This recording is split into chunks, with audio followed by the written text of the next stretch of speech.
बुद्धीची मंत्रणा युक्तीची यंत्रणा खळदुष्ट दुर्जना प्रलयंकर हा सृष्टांचं रक्षितो शत्रूंनी खंदतो भावंड भावना संस्थापितो ऐसा युगे युगे स्मरणीय सर्वदा माता पिता सखा शिवभूपतो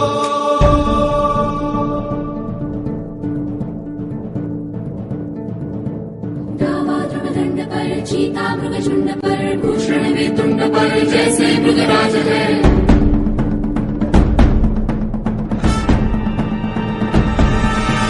तेजतम अंश पर कन्यजनी कंस पर